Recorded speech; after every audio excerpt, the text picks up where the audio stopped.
aquí estamos, en esta fusión.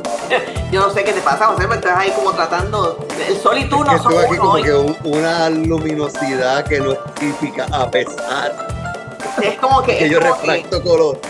Sí, es que hoy estoy un poquito así como me dijo ahorita Javier. Andy Warhol. Sí, es como ser o no ser. Esa es su pregunta. Expresionismo puro. Vamos a hablar de teatro, ¿eh? Se nota, ¿eh? Bueno. Pues aquí estamos en Arte Fusión, un martes más, un martes menos, como dice el Andy Warhol que tenemos aquí, José Arroyo, y estamos aquí en el 641. Es el programa 641. 21 de octubre, martes, aquí es que estamos. Y estamos engalanaditos, porque mira quién está aquí. Él trepó la ceja y todo, dije, adiache. Edilberto Torres Santos con nosotros desde Ponce. ¡Woohoo! Bienvenido a Artefusión. Gracias por la invitación. Estoy más que honrado de estar con ustedes. Pompeado. Vamos adelante. Vamos a hablar muchas cositas, pero antes que todo, mira, Omaira Cavilla, nuestra intérprete de lenguaje de señas como todos los martes, y Jenna Martínez detrás del bastidor. ¿Y quién más anda por ahí? Bueno, por aquí Javier Ortiz Cortés para servirle a usted y a toda nuestra gente que nos sigue en Artefusión. Hoy hablaremos de teatro, pero también de la vida de Edilberto, de por qué escogió el teatro como parte de su vida o cómo el teatro se fue inmiscuyendo en su vida, qué obras de teatro le interesaron de joven o de adulto, por qué hace teatro. Vamos a escuchar ese testimonio de vida. Y como siempre pasa, Javier hace 7 preguntas en una. Exacto, así que prepárate, Edilberto. Tienes que estar alerta hoy. Y con nosotros el distinguido, el honorable, el siempre bien ponderado por este servidor suyo, José Lo Arroyo. Caramba, y ahora de blanco me pongo rojo. Mira, gracias a la presentación magnánima que siempre me ofrece el ilustre Javier Ortiz.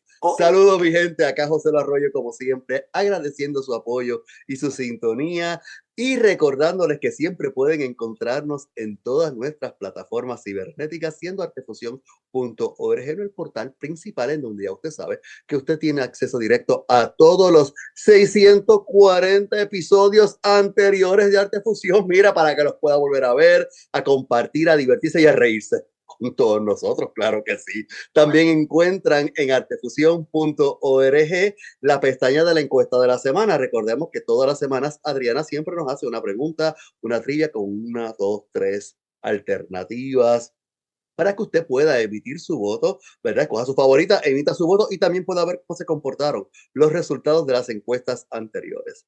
También le pedimos encarecidamente y con todo el amor del mundo que vaya a las redes sociales y nos siga también allá. Así que mira, nos consiguen en Facebook como Artefusión, nuestro fanpage. Así que mira, le dan like. También estamos en Instagram como Artefusión Radio. Ahí rápidamente me dan follow. Y por supuesto nuestro canal de YouTube, Artefusión. Que ahí sí, como siempre le digo, mi gente, además del like, además del follow y del share que le van a dar al programa, también le van a dar a la campanita que aparece para que se puedan suscribir propiamente a nuestro canal y así le puedan llegar todas las notificaciones de las cosas que seguimos preparando para todos ustedes aquí en Artefusión, como la entrevista que tenemos para esta edición, que esto promete, pica y se extiende, y vamos a intentar que todo nos quepa en un solo programa sin que perdamos ningún dedo, ¿verdad? De Omaira en el camino, porque bendito, a veces la ponemos al palo a trabajar tan fuerte, con una velocidad que esa mujer termina botando humo, termina el programa y ella así, con las manos en hielo, para poder descansar. Gracias, Omaira, siempre por todo ese esfuerzo y esa milla extra y esa complicidad que siempre te une a Artefusión y a toda nuestra gente querida de la comunidad sorda. Exacto, eso es cierto. Pero mira, vamos rapidito a la encuesta para entonces no sabes, porque yo tengo aquí mis preguntas para Edilberto. Son varias, y yo sé que Javier tiene 2 o 3, pero ya hizo una que tiene como 7. Pero no, mira, no vamos a decir la respuesta, Edilberto, pero si tú quieres... Pero se vale opinar. Exacto. Si tú quieres, ¿verdad? tú zumba. Y si no, dices paso. Pero aquí voy. ¿Cuál es el país neutral más antiguo de la historia? Y hay 4 opciones. Está Costa Rica, está Austria, Suiza y Ciudad del Vaticano.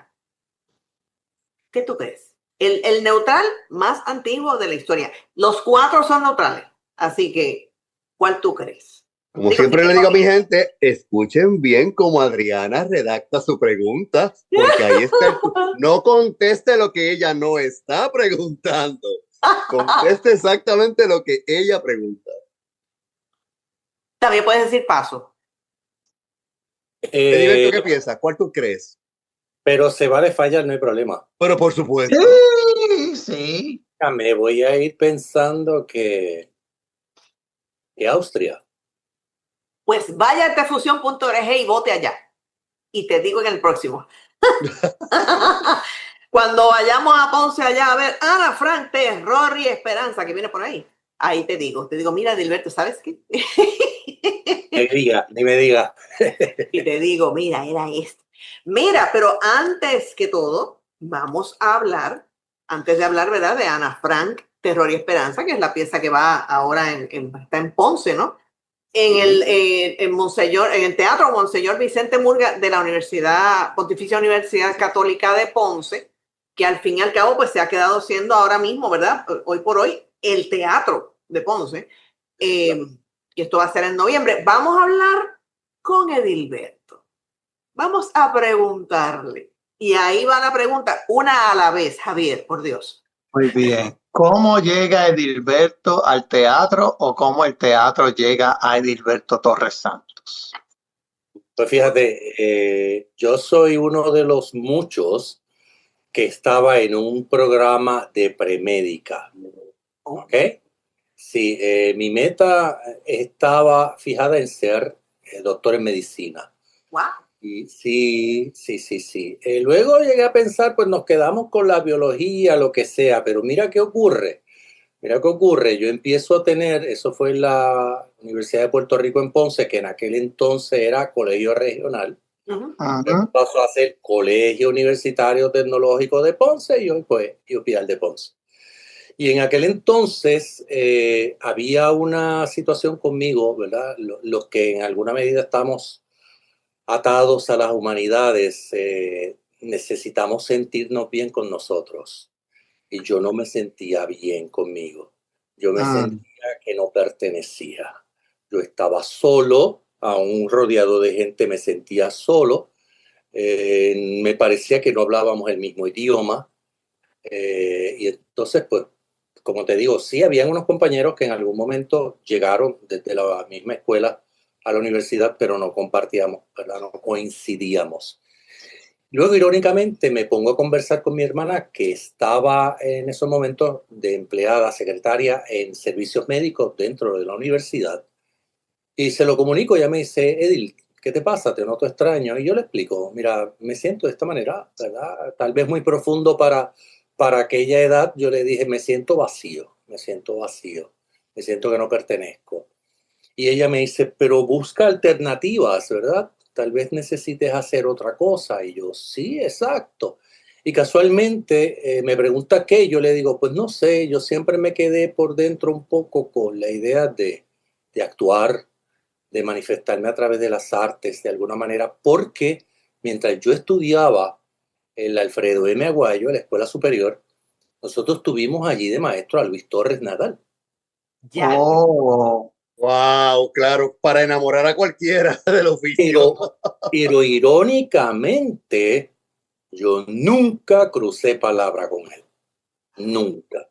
Lamentablemente, en el pequeño bonche en el que yo me movía, aquello era prohibido, ¿verdad? Tú no te mezclabas con esa gente era extraña, descontrolada, y yo hice buche porque yo quería ser aceptado por mi grupo. Ya. Y perdí la gran oportunidad, que decirte, pero como dijo José, pero ¿fue social o familiar?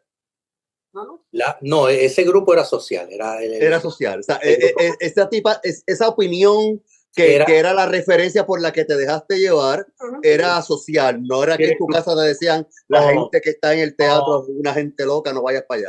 No, era el grupo, eran los compañeros. El bonche, sí, sí. Claro, aquello era deporte, ¿verdad? Aquello, tú tenías que estar en deporte, voleibol, baloncesto, pelota, etcétera, etcétera. Tenías que ser atleta o atleta. Esas eran las únicas dos opciones. Pero fuiste a ver las obras de teatro y te gustaba. No, pero sí vi algo que él presentó dentro de la misma escuela. Y en silencio quedé fascinado, en silencio. No lo pude comentar con nadie, no lo compartí con nadie. Eso se quedó dentro de mí, como te digo, hasta que llego a la universidad. En la universidad surge esta conversación y le comento a mi hermana. Mi hermana me dice, pues Edil, mira a ver si hay un grupo en la universidad. No conozco ninguno, pero a lo mejor hayan otras personas interesadas igual que tú. Pues efectivamente había un grupo que estaba tratando de trabajar un proyecto teatral porque lo hacían para los cursos de español.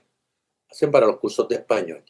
Y entonces ellos se inventaron que iban a presentar Maestra Vida, una versión que esta chica se sentó y escribió de los discos de Rubén Blades. Y yo llegué como invitado, ¿verdad?, a participar. Y entonces, yo no dije una sola palabra, pero para mí yo me merecía el Oscar por lo que yo había hecho. Yo me paré allí a que yo fue el acabose, pero todavía había algo de duda. Hasta que tuvimos la oportunidad de ir como un grupo de estudiantes de la universidad a ver Tiempo Muerto en el Teatro Tapia, donde estaba Lidia Echevarría, José Luis Chavito Marrero, estaba Pedro Orlando Torres, Braulio Castillo y Johanna Rosalí. Eran ese elenco. Y allí morí. Mirando aquello, escuchando la voz de Víctor Arriaga ya en el fondo, casi detrás del ciclorama, como aquella voz rebotaba en las paredes del fondo. Yo decía, ¿cómo es posible? Ese señor tiene que tener una bocina en el pecho. Obviamente las actuaciones, ¿verdad? Yo llegué a ver la de Idalia Perecaray después, pero pues Lidia tenía el aquel de que estaba más cerca de la edad. Y yo me lo creí, todo aquello me lo creí. Aparte de que mis papás se habían criado en el campo y aquella historia les llegaba, ¿verdad?, de cerca. Ellos me contaban y yo vi eso, yo vi la situación, todo, me embebí de una manera y yo dije, esto es o es. Me senté, conversé con mi mamá, conversé con mi papá, él en la distancia, mami, Edil, lo que tú quieras. Ok. O sea que no hubo ningún problema, no hubo ningún corte. Okay. No, hubo sorpresa, obviamente, porque soy el único en todas nuestras generaciones que se mete en este campo. No solamente en este campo, sino el único maestro también de mis generaciones.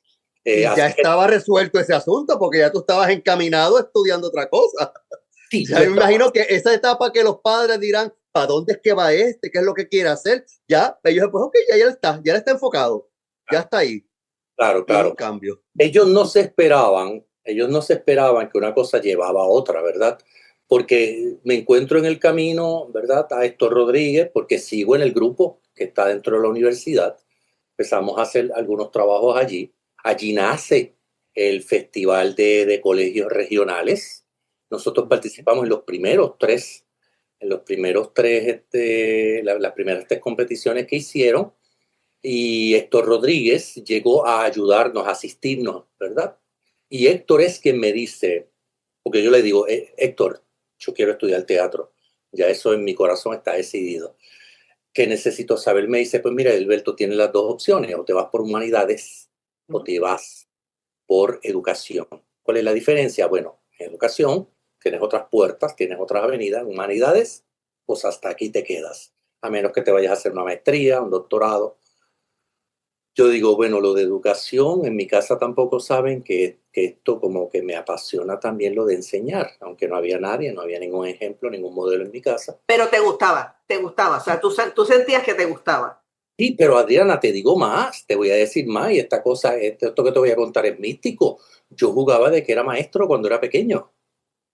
Yo Pues jugaba, mira, si yo jugaba de que era maestro, mis hermanos me traían pedacitos de tiza, de la tiza de sus salones, que obviamente recogían sin querer. Y entonces yo tenía un pedazo de cartón prensado y en él yo escribía que eran solamente puyas, porque yo no sabía escribir. Mira cuán pequeño yo era. Yo no sabía escribir. Y mis estudiantes eran latas de galleta que estaban puestas en el suelo donde estaban mis estudiantes sentados. ¿Cómo yo hice todo eso si yo todavía no tenía la referencia de entrar a un salón de clases a ver clases? No tengo idea. es No. místico. Te lo estoy contando al costo. Yo corregía exámenes con papeles de escuela que yo amarillento, que hasta los otros días estaban en las escuelas. Y, y de ahí aquello estaba dentro de mí hasta que tomo la decisión. Me voy para pedagogía, que era como se le llamaba en aquel entonces, y voy a estudiar teatro, voy a hacer mi concentración en teatro. Y fíjate que esos días, yo siempre le he dicho a la gente, le he compartido que los días especiales en mi vida llueve, llueve, por la razón que sea. Yo entré al lugar donde yo terminaba la última gestión, entregar el papel del cambio de colegio. Entré a ese edificio con el sol brillante que me quemaba. Yo pude haber estado allí 20, 22 minutos y cuando salí había un aguacero tendido, tendido. Y yo decía, pero ven acá, ¿y de dónde salieron estas nubes? Bueno, nada. Y de ahí me programé, tomé los primeros cursos dentro de la misma universidad, seguí perteneciendo al grupo, te digo, participé en los 3 primeros festivales que se hicieron de colegios regionales. Allí compartí con David Muñoz, que estaba en Arecibo. Entonces estaba Héctor con nosotros, y venía Carolina, y estaba Guadilla, y estaba el Cuta, ¿verdad? De Arecibo. Aquella era una experiencia espectaculares y maravillosas. Íbamos mejorando un poco en la calidad de lo que íbamos haciendo, pero todavía tocábamos de oído. De verdad que faltaba mucho, mucho por aprender. Pero en aquel momento yo creía que me comía los nenes crudos, ¿no? Hasta que por fin hago el cambio, doy el salto y me voy los últimos 2 años a la Universidad de Puerto Rico, en Río Piedras, para completar. Estuve los 2 años y el verano entre ellos. Ok. La programación. ¿Y cómo te fue en Río Piedras? ¿Cómo fue ese cambio y ya estar inmerso en las clases de drama? Mira, te voy a decir, nada más salir de Ponce me costó. Me deprimí un poco, llegué allí como que no iba a encontrar a nadie, sin embargo, ahí vamos, ¿verdad? A las emociones, ahí vamos a cómo son estas personas. Empecé a sentirme parte de. Todo empezó a fluir. Conversaba y la gente parecía que te escuchaba y que contestaba lo que tú le estabas preguntando. Estábamos hablando el mismo idioma, ¿verdad? Y yo dije, pues mira, esto es como un poco mágico, ¿verdad? Y empezamos a tomar los cursos, José Félix Gómez, Idalia Pérez Garay, obviamente allí estaba en pantomima, eso no se puede olvidar. Sí, pero Hilda Navarra. Hilda Navarra. Hilda Navarra, sí. De ensayas en su momento, Cuca estaba con nosotros. Mercado. Adicción, Cuca Mercado. Y allí pues conocí a Adriana, Arabín, Lourdes, cada cual hace su grupo, nosotros no éramos de los grandes brujos, éramos de los grupos intermedios, de los brujos intermedios, ¿verdad? Y así empezamos a hacer. Ahora sí había algo claro en mí. Yo quería terminar de estudiar. Ya yo iba un poquito, ¿verdad?, apercibido de algunas personas que lamentablemente en un momento dado se fueron a hacer novelas y otro tipo de proyectos y el bachillerato se murió. Y luego tú lo seguías viendo que seguían flotando por aquellos pasillos. Y yo dije dentro de mí, yo no quiero eso. Con todo lo que me gusta esto, yo no quiero eso. Yo quiero trabajar mi diploma, yo quiero mi profesión y que venga lo que venga. Y efectivamente en los 2 años terminé. Todavía en el último año trabajando una escena Tin Sayas me notó. Me había visto, pero no me había notado. Okay. Y recuerdo que se me acercó y me dijo con su típico papá, te quiero para una obra el año que viene. Y yo digo, Tin, yo me gradúo ahora y me voy. Quédate, me decía él, quédate. Es una gran oportunidad. Yo, Tin, es que yo vine para graduarme, quédate. Que aquella noche hice, ¿verdad? Todo un ejercicio Claro. y olió a quemado por todo Río Piedras. Sí, la gente creía que había un gran incendio. Y era obviamente pensando mil cosas, pero ganó regresar a Ponce y buscar trabajo, que para qué te cuento, cuando llegué, ¿dónde iba a trabajar? Allí empezaron las campañas, te vas a morir de hambre, aquí se formó lo que se formó, y obviamente yo tenía unas lagunas en cuanto a cómo se manejaban los turnos en el Departamento de Educación, etcétera, etcétera. Esa fue una parte que el día de la orientación yo falté. Quiero decir que alguien la dijo y yo no estaba. Y entonces, para que tú veas que lo que está. Yo me llevé desde acá, desde San Juan, unas tarjetas con el número de turno con mi nombre. Y la persona me dijo, yo te recomiendo que tú personalmente vayas a los distritos en Ponce y los entregues a la mano a la persona encargada. Cuando él me dice eso, ¿sabes qué? Yo no sé quién era la persona encargada, de verdad. Pero yo pues no quería pecar de... Sí, seguro que sí. Dámelo, vamos para allá. No quería hacer más preguntas de la cuenta y después iba yo rompiéndome la cabeza. Entrego en los 4 distritos, porque habían 4 distritos, pero en Ponce 4. Eso fue en un verano. En Ponce 4, ¿sabes a quién yo le entregué sin querer esa tarjeta? A la encargada, a la jefa de personal. Era la única que estaba en esa oficina trabajando en el verano. Y yo llegué, mira, aquí está, qué sé yo qué más, etcétera. Y ella, sí, mira, de teatro, qué bueno, mira, hay una licencia sin sueldo en la escuela tal, ¿te interesa? Y yo, se me quedó en la cabeza sin sueldo. Y yo, sí, decía yo, se empieza por algo. Sí, dale. Pues, tú ponme tu teléfono, le anoté el teléfono y de allí salí con la cabeza quebrada, diciendo, Padre Celestial, ¿cómo le voy a decir a mis padres si me llaman que voy a trabajar sin sueldo? Pero yo lo que no había entendido era que el maestro que estaba de turno en esa escuela había tomado una licencia sin sueldo. Exacto. Sí, Félix Garmendia. Y que si ibas a cobrar. Claro, pero lo que te digo, esas lagunas yo las traje, yo no conocía nada de eso, de lo que era el sistema, de cómo te empleaban, absolutamente nada. Pero yo tenía que hacer algo, ¿verdad? Pues ahí fui.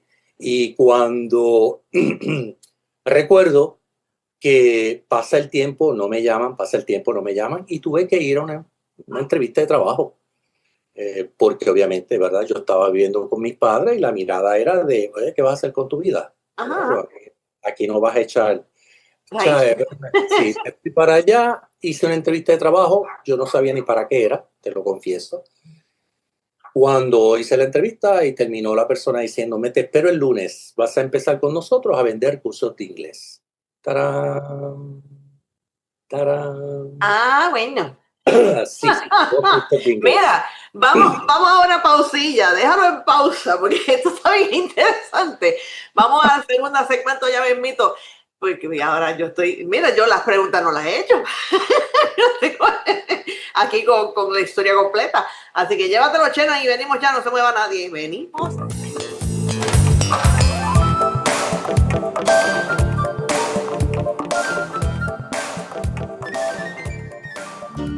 Cultura popular es cine y televisión, teatro y literatura, música, danza, publicidad, periodismo, moda y diseño. Apoya a la Fundación Nacional para la Cultura Popular para que prevalezca nuestro trabajo. Porque cultura popular somos todos.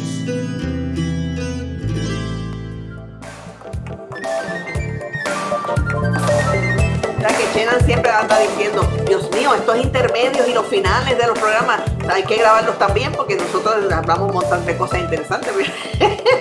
Pero pues en la pausa estábamos así como que indagando más cositas, pero vamos a tener que, mira, empezar a llevar el punto, pues yo quiero hablar de Ana Frank, que eso es ya. Vamos a decirlo, Ana Frank, Terror y Esperanza, eso es ya. 4 al 7 de noviembre, eso son funciones estudiantiles a las 9:30 de la mañana.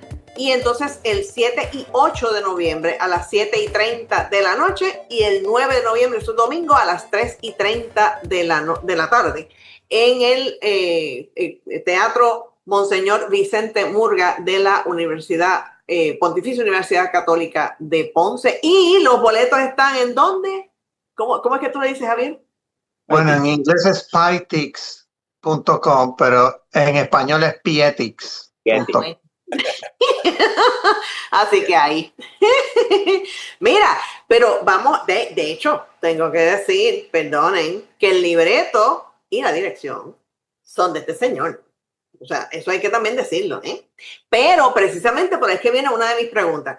Cuando tú llegas a la UPI, ¿verdad? O estás todavía en Ponce, ¿qué es lo que te llama? ¿Querías actuar? ¿Querías dirigir? ¿Querías escribir? ¿O fue como que viéndose en el camino? ¿Cómo fue eso para Edilberto? Mira, fase 1, de repente quería trabajar en lo técnico. Y alguien me sacudió y me dijo, ¿qué te pasa a ti? Hacen falta actores. Y entonces empecé a trabajar, ¿verdad? Me enfoqué más en actuar. Okay. Pero luego, obviamente, me fascinaba ver el trabajo de la dirección, ¿verdad? Veía cómo es esta simbiosis, ¿verdad? Cómo esta persona te podía llevar a tu explorar otra serie de cosas y eventualmente, obviamente, cuando empiezo a trabajar como maestro, me voy dando cuenta de ese proceso, porque te toca a ti ser el director de los estudiantes y empiezo a todavía a inmiscuirme aún más y eso me llevó de la mano a escribir. ¿Por qué? Pues porque tienes estudiantes, ¿qué libreto vas a realizar? ¿Qué vas a hacer? Yo decía que yo fui escritor como el médico a palos. Tienes que escribir porque necesitas un libreto y te caímos a palos y salió el libreto. Sí, de verdad. Pero, Entonces, y te interrumpo. Y nos ha pasado, ¿verdad, Adriana? Cuando estuvimos haciendo el trabajo investigativo para Redram, que la cantidad de maestros de teatro que no consideran dramaturgia oficial los textos que tienen que elaborar para los estudiantes. Exacto. correcto. Y lo es. Claro. Es una de las más complicadas. Correcto. Porque, Y tan necesaria porque uno se da cuenta cuando empieza a darle clases a estudiantes de escuela intermedia o superior que no hay textos dramáticos para esas edades. Así que tú puedas como que accesar fácilmente. Exacto. Y tienes una población ahí que no le vas a poner a que hagan Bernarda Alba porque no tienen ni idea de lo que puede ser eso. Y solamente para como ejercicio de práctica para que entiendan las destrezas. O sea, porque yo elaboro escenas específicamente dirigidas para alguna destreza que quiero enfatizar. Ajá. Y ese material es atemporal porque siempre lo vas a utilizar y siempre van a haber maestros que dicen, pero es que yo no hice escenas para estudiantes que están enseñando dirección. Claro. Pues no es lo mismo montar una escena de una obra de teatro que una escena que te provea las condiciones perfectas para que un estudiante se adentre en la conceptualización a modo de práctica, obviamente, Claro. y del movimiento de los estudiantes actores, ¿no? Claro, porque la ventaja que te da cuando tú escribes para ellos, dentro de sus circunstancias, ¿verdad? Dentro de su momento, es la ventaja de que entonces tú puedes trabajar el desarrollo de esas destrezas de actuación. Ahora vamos a trabajar cómo movemos el cuerpo, cómo matizamos nuestra voz, etcétera, versus tener entonces que entrar en grandes profundidades interpretativas con un texto que no llega a ellos. Y entonces ellos se quedan en esta cosa representativa donde prácticamente son personas vestidas de un personaje, pero no saben qué están haciendo. Entonces no llegamos a eso y yo digo, se pierde la experiencia. El pobre muchacho lo intentó, como bien tú dices, ¿verdad? Estos clásicos fantásticos, no estamos hablando, ¿verdad? Ni estamos tratando de denigrar para nada, pero les quedan grandes. Entonces el chico lo intentó, allí estuvo, la gente se aburrió, el mismo papá dice, mira, tú no tienes futuro en esto porque el muchacho no pudo alcanzar, no te lo pudo Se dar. frustran innecesariamente. Claro, pero entonces tú le das un personaje que se crió en el barrio, que está cerca de ellos, que tiene una edad parecida a la de ellos, que tiene unos problemas parecidos a los de ellos, y ahora tú puedes trabajar, sueltas esa parte y empiezas a trabajar otras cosas, como lo estoy diciendo, dónde está tu verdad, dónde están tus ojos, por qué tú dijiste eso, ya ellos te pueden comentar. A mí me parece que él siente, a mí me parece que su experiencia, eso era lo que yo quería. Ahora estamos llegando, ahora estamos viendo el proceso. Sí, que hacemos trampa. Sí, vamos a decirlo, hacemos trampa. A veces tú te trabajas un libreto sabiendo el elenco con el que estás. ¿Quién lo va a hacer? Pues yo también, Claro. y yo trabajo con Pero grandes. es que esa trampa la hacemos todos los dramaturgos, aunque sobre todo en el proceso de escribir, aunque eventualmente no sea el actor o la actriz que tú pensaste cuando lo estabas escribiendo, pero sí te basaste en esa idea al momento de escribir. Por supuesto. Y por ejemplo, pues te das cuenta, llega el público, llegan los padres y dicen, wow, cómo le quedó. Es que es increíble, o no, qué casualidad, ¿verdad? Es una casualidad. Este personaje de alguna manera se acercara. Eso fue una casualidad, ¿no? La chica, pero claro, hubo momentos aún más fascinantes. O sea, yo tuve la oportunidad de trabajar unos temas dentro de las obras que de alguna manera ellos necesitaban en sus vidas diarias, en su relación con sus padres, con su entorno. Y entonces fue una excusa perfecta porque los llevó a otro proceso de pensamiento donde ellos evaluaron nuevas alternativas, lo pudieron ver desde otra perspectiva. ¿Ves? Y entonces estás trabajando un proyecto educativo desde todas las dimensiones, desde que esto comenzó. ¿Ves? Y entonces, claro, luego vienen y te dicen, oye, sí, pero no es accidente. Eso estuvo pensado. Claro. Toda la intención dentro de, ¿verdad? Algunos dicen, pues que tú haces las sobritas de los muchachos, las sobritas de los muchachos. No, las sobritas de los muchachos tienen un contenido muy válido y muy necesario para ellos. Tienen una doble, una triple función en muchos sentidos. Y como te digo, ellos quedan mejor. Y cuando ellos quedan mejor, se sienten bien. Ponle que no se dediquen a esto el resto de su vida, pero no es una marca negativa, al contrario, ellos dijeron, yo pude, así que puedo seguir. Y eso es una herramienta que le va a ayudar para todo en la vida, saber que aunque tú no te sientas preparado para algo, si le pones empeño, tesón, puedes lograr lo que sea. Óyeme, esa lección te sirve para cualquier cosa. Claro, no para una obra de teatro. Se nos quedó en el aire algo, porque él no ha llegado todavía en su historia a hablar cómo llegó y cuándo llegó a ser maestro. Él se quedó vendiendo cursos de inglés. Eso no se lo puede olvidar. Me llamaron, Adriana. ¿Y cómo Yo rayos? estaba haciendo una zapatera de madera. La que era mi novia en ese entonces, estaba a mi lado. Suena el teléfono de la casa y yo le digo, lo que sale de la boca, yo le digo, mira, conteste esa llamada que me están llamando de la región educativa para trabajar. Y ella se fue y contestó la llamada y yo seguí acá martillando. Y de repente ella llega desaforada, que por poco se come el screen. Y dice, ella me decía, te están llamando de Ponce 4 para trabajar. ¿Qué? Ahora es en serio, espérate. Y fui allá también desaforado, pero ya sabes, actores al fin. Bueno, sí, dígame. ¿Qué le puedo ayudar? Y el corazón explotado. Mira, Edilberto, no, que necesitamos que pase por acá, porque entonces la casa de la escuela es Maldonado, para que todos unos documentos, ¿con quién es que voy a hablar allí? No, procúrame a mí, allá vamos. ¿A qué hora? A la 1. Pero pues eso es la 1:20. Si no, tienes que estar aquí a la 1. A huyir. Mira, me rasuré. Yo creo que los borbotones de sangre chocaban en el espejo. Mi papá detrás de mí. ¿Qué pasó, Edil? Yo no sé, me llamaron a trabajar. Y ellos dándome instrucciones, mira, tú tienes que decir, yo tranquilo, papi, yo me preparé para esto, tranquilo, no, hasta que en un momento dado que me estoy disfrazando, llega aquella idea de licencia sin sueldo. Yo dije, no me digas que me están llamando para trabajar sin sueldo, porque cuando yo regrese, ¿qué va a pasar?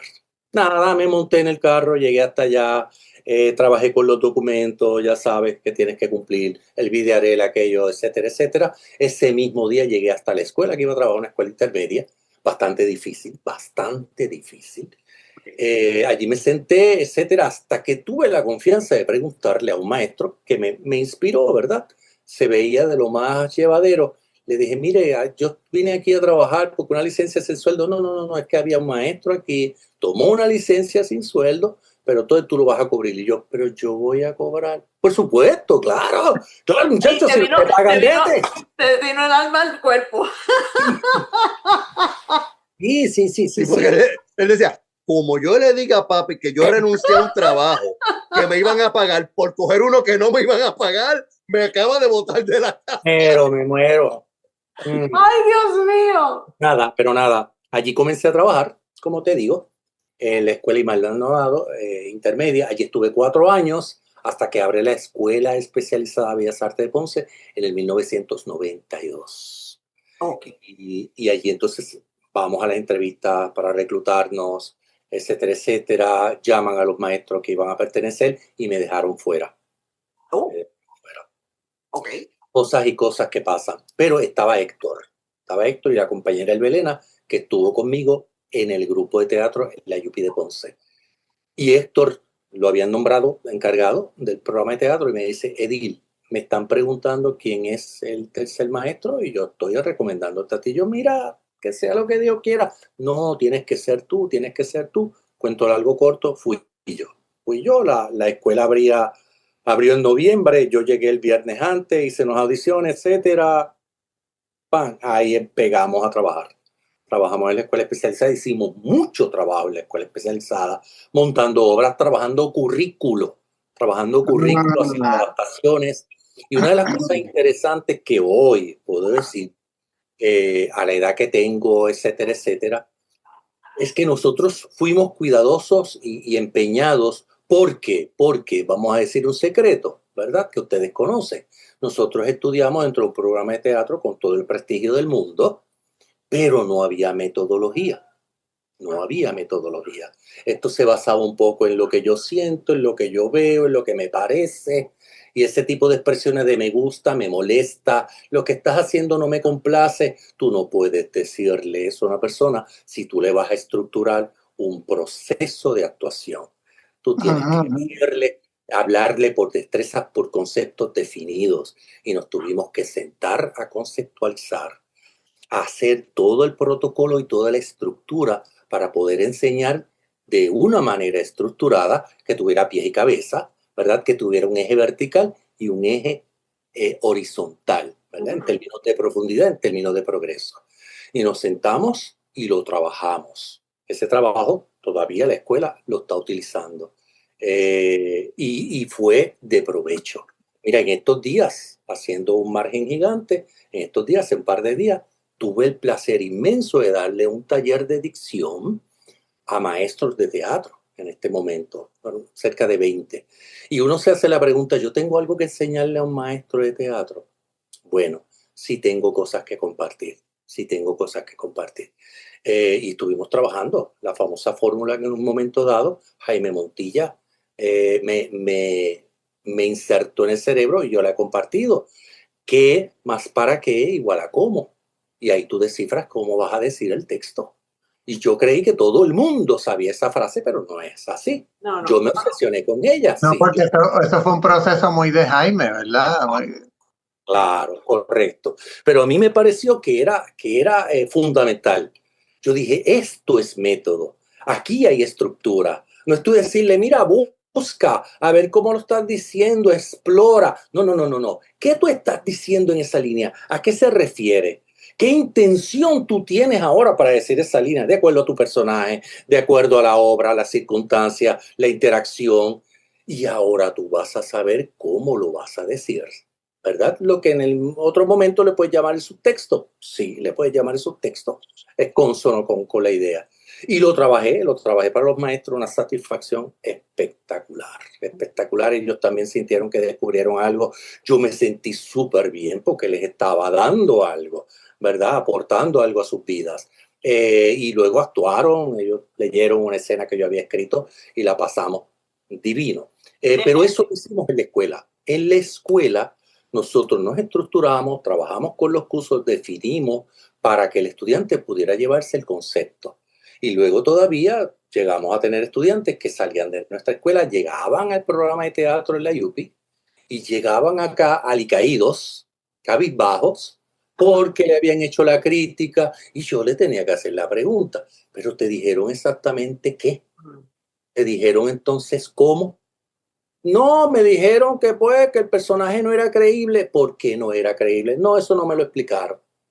Pero no, porque me dijeron que lo reenfocara. ¿De qué manera? ¿Desde qué ángulo? ¿Desde qué dimensión? No, eso tampoco me lo explicaron y yo pues no te dijeron nada. A rayos. Te dijeron nada, o sea, y así me quedo. Imagínate que yo me ponga a trabajar con estudiantes de intermedio y superior diciéndole, no, es que no me gusta tu personaje, no, no, fíjate, no me lo creo. Me parece, no sé, debes hacer como otra cosa. Y después cuando te vaya a evaluar, cuando me siente y te vaya a evaluar, pues tú sabes, mírame, creo que te quedó chévere, creo que quedó, sí, de lo más aquel. Esos serían los criterios de evaluación porque no te di concepto, no te dije qué es el tránsito escénico, en qué consiste, si te voy a evaluar la dicción, que eso lo estamos discutiendo con los certámenes de oratoria. Te quieren encerrar en la palabra dicción 300 cosas, la proyección, la articulación, el tempo, la relación de las pausas, todo eso está ahí dentro. Pero entonces si lo metes dentro de eso y una persona te domina 3 de ellas, tú fraccionas en un solo criterio, toda una oratoria. ¿Ves? Y luego pues, todavía sentarnos y hablar de que el contenido escrito versus él como emisor del mensaje que está convenciendo. Digo, a lo mejor ese contenido, ustedes y yo lo hemos vivido. Tú puedes tener a veces un libreto flojo, pobre, pero tienen los actores, te lo levantan y nadie se da cuenta en el camino y dice, wow, esa obra. Pero como tú conoces de lo que es un libreto, tú dices, pero es que ese libreto... Sí, pero los actores lo levantaron y dale un clásico a un grupo de estudiantes aficionados a ver si no te lo hacen pedacitos, ¿verdad? O sea, lo conocemos. Pero precisamente ahora que tú vas, o sea, saltando un poquito, que vas a trabajar esta pieza tuya, ¿verdad? De Ana Frank, Terror y Esperanza. Yo pregunto, ¿por qué escoges este tema? ¿Qué lo encuentras por la historia o lo encuentras cercano todavía a la humanidad? O sea, ¿qué es lo que ocurre? Hace 29 años, Ajá. esta es una reposición 29 años después. Oh. Hace 29 años fue que nació este proyecto. Mientras yo dirigía el entonces, creo que todavía está así, el taller de teatro Luis Torres Nadal de la Pontificia Universidad Católica. Allí trabajé 10 años. Estuve dirigiendo el taller 10 años. Y durante ese tiempo, pues, tú te pones a pensar lo mismo. ¿Qué yo puedo hacer con los estudiantes? Porque, ¿qué pasa? No había programa de teatro en la universidad. Tú tenías estudiantes que estaban en la novela, viviéndose su película. Esto está chévere. A mí me gustaría estar ahí porque es que yo cuando era chiquito hice algo, porque mi mamá me dijo que yo era teatral. Y ese tipo de estudiantes te llegaban de todos los programas de la universidad. Y sí, habían algunos que dominaban unas destrezas, habían unos que tal vez tuvieron algunas experiencias, pero otros absolutamente nada. ¿Cómo tú podías trabajar un montaje donde esto quedara, vaya, está bien, mira, está aceptable, porque pues, y entonces pues volvimos, me dedico a palos, me meto a escribir. Vamos a escribir, vamos a trabajarle algún proyecto a ellos. Ya habíamos trabajado un par de obras y llega el tropiezo con Ana Frank. Me la encontré en algún momento en alguna revista, me tropecé con el diario en alguna parte, conocía la historia. Estamos hablando de un tiempo donde el internet todavía no estaba. Hoy tú entras y ves las uñas postizas que pudo haber usado Ana Frank, pero en aquel entonces no. Y yo me doy a la tarea de ¿qué tengo? Pues tengo esto. se me ocurre, esta fue la gran idea para mí, la idea más creativa, artística, hermosa. Dije, me gustaría integrar el coro de la universidad para que represente el lamento del pueblo judío. Ok. Y eso en mi corazón y en mi cabeza estaba espectacular. Lo que faltaba era que eso se pudiera llevar a la realidad. Ok. Y entonces estaba el director de coro, Rubén Colón Tarraz, que era una persona mayor que yo, muy respetada y con un carácter. Y yo decía, ¿cómo yo me voy a sentar frente a este señor y a decirle esto? Y la idea que yo le llevaba era que en ese momento había una canción muy popular, que no la recuerdo ahora, y le dije, ¿usted cree que usted podría trabajar con el coro esta canción, con algún arreglo suyo? Y él muy serio me dijo, no. Si yo voy a trabajar este proyecto, las piezas tienen que ser originales mías, de mi autoría. Ah, bueno. Pues dale, pues dale. Pues dale. Yo dije, y podrían ser en vez de una, podrían ser 3. Sí, definitivamente. Pues dale. ¿Qué vamos? Y le expliqué, mira, en la primera pieza, pues vámonos por esta línea, en la segunda pieza debemos estar pensando en esto, y en la tercera pieza vamos a tener el canto a la esperanza, etcétera, etcétera. Yo no me imaginé, porque te lo confieso, yo no conocía en ese momento la trayectoria de Rubén Colón. Así es que yo dije, pues nada, como le queda, porque yo cantando, pues órale, en el baño porque la puerta tiene seguro. Y me trajo 3 poderosísimas piezas con todo un trabajo de investigación detrás. En aquel momento el padre Abel Di Marco estaba vivo, fue uno de los asesores. Porfirio Martínez le estaba ayudando. Aquello fue un trabajo, todavía hoy lo es. Son las mismas 3 piezas espectaculares, al grano, lo que hay para pelos. Uf. O sea que en esta pieza de ahora también tienes un coro. Está el coro de la Pontificia, esta vez lo dirige el doctor Hugo Adames, pero son las mismas 3 piezas. Exacto. Las mismas 3 piezas van a estar ahí. Wow. Pero ¿cómo te inspiraste? O sea, ¿cómo dijiste voy a hacer esto? Simplemente porque te cayó en la mano el diario de Ana Frank y dijiste, caramba, esto podría ser. Sí, Adriana, ¿por qué? Porque fue uno de esos momentos donde me envalentoné. Porque era un proyecto extremadamente serio, y tú te haces la pregunta, ¿yo podré con un proyecto de este tamaño? Tú te vas haciendo esa pregunta conforme tú vas trabajando en estas cosas. Tú dices, ¿yo podré con algo más grande que esto que hice hoy? Yo podré. Y lamentablemente, ¿verdad? El diablito de aquí, que habla más duro que el angelito, pues siempre te dice, no te metas con eso, muchacho, no te compliques la vida, tú eres loco, mira, después tú no sabes lo que te va a pasar. Y lo mandé a callar y dije, aquí vamos. Y me senté. Ahora sí, una cosa que hice, y aun cuando revisé ahora esta versión, lo volví a hacer. Sí podemos inspirarnos en una historia y crear nuestro propio esqueleto, ¿verdad? Nuestra trama, y simplemente pues inspirarnos. Pero yo no me atrevía, ni me atrevo a salirme del diario tanto. Yo decía, es que hay tanta gente que es tan y tan fanática de la historia de Ana, que lo lee, que tiene todo, y me va a llegar y me va a decir, mira, me hiciste como Harry Potter, que yo leí el libro y esta no es, la película no es. Y yo decía, no, yo quiero que ellos vengan y encuentren la Ana de ellos, remozada, con unos toquecitos, unos destaques por aquí, pero es la historia de Ana. Mucha de la verborrea, mucha de las expresiones están sacadas de la versión que trabajé, que todavía la tengo, porque yo quería que la gente pudiera ver lo que leyó.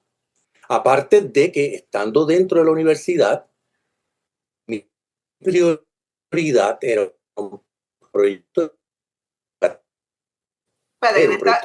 educativo, no votar fuera. Es que te fuiste de momento. ¿Estar dentro de la universidad? Deberíamos darle el enfoque pedagógico. Okay, ahora lo entendimos. Mira, ya nos estamos quedando sin programa. ya está, de hecho, ya hace rato que Chena está diciendo ya, pero yo quiero una última pregunta, porque en esta versión, ¿verdad? Que vamos a ver ahora en noviembre en el Monseñor Vicente Murga, que es, o sea, no es versión, sino es el rescate después de ¿cuántos años me dijiste? ¿20 qué? 29 años.